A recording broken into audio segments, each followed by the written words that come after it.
Mabuhay Philippines! Welcome sa aking YouTube channel. At ito na nga ang pinag-uusapang Miss Grand International 2024 na ginanap nitong nakaraang buwan. At ito na nga mga kamabuhay fans, talaga namang hindi maiwas-iwasan ng mga pageant na ito ang magkaroon ng issue. Kamakailan nga lamang ay napa-issue si Miss Myanmar sa kanyang hindi matanggap na pagkatalo sa MGI. At alam naman natin na itong si Miss Myanmar ay 18 years old lang, kaya hindi pa talaga hilig na hilig ang kanyang isipan sa larangan ng pageantry. At hindi nga niya matanggap kasama ng kanyang national director na tinanghal lang naman siyang second runner-up. At naging issue pa nga na dapat daw siyang nakasungkit ng corona. At syempre, ito pa nga ang sumunod na pangyayari na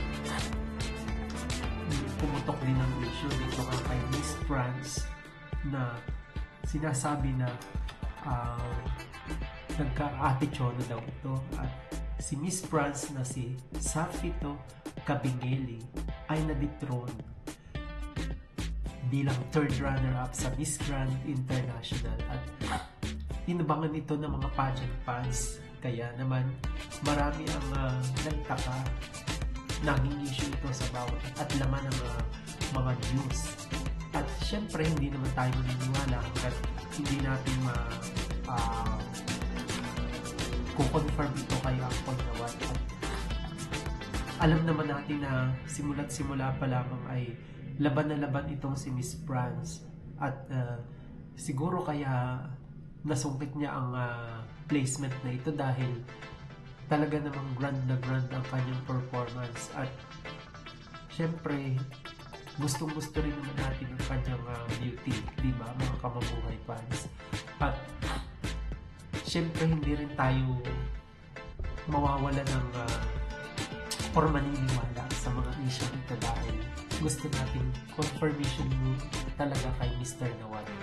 At ito nga malaman natin na pumutok ang issue nito na talagang simula't simula pa lamang ay hindi na-align ang kanyang character dito sa nanalong Miss Grand International na si Rachel Gupta.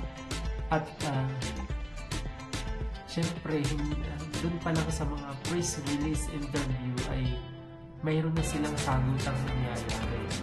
At hindi ko alam kung na-intimidate lang ito si Miss France or talagang yung attitude ng dalawang panig ay talagang hindi nagkakaalay as compare naman sa ating pambato na si CJ Opiasa na talagang kung mapapansin mo ay talaga namang ang ganda ng pakikisama natin niya dito sa mga contestant na ito.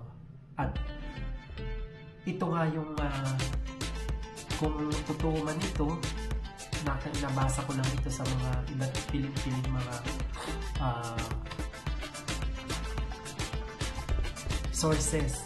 At ito nga sa Facebook ng Philippine Pageant, ito yung sinasabi ni Mr. Nawat.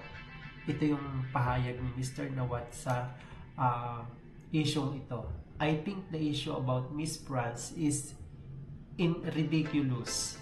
She already got all the money, so let her go. Since she's the only one talking, it's useless. What she wants is to get attention.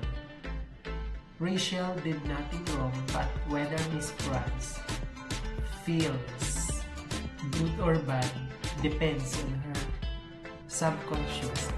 Her life can go wherever it wants, and Miss France will never work with MGI again. She is not our family, according to Mr. Nawat. At syempre hindi naman tayo basta-basta naniniwala, pero talagang ito na nga yung lumabas na issue kay Miss Grand France at talaga namang pinagpiestahan ng pageant fans sa social media. At syempre ako'y namang halin dahil gusto ko din talaga si Miss France nakasama ng buong team ng mga nanalo sa Miss Grand International 2024, lalo na ng ating pambato na si CJ Opiasa. So kayo mga kamabuhay fans, ano ang thoughts ninyo? Comment down below at mag-subscribe ka na rin. So yun lang mga kamabuhay fans. Hanggang sa muli. Paalam.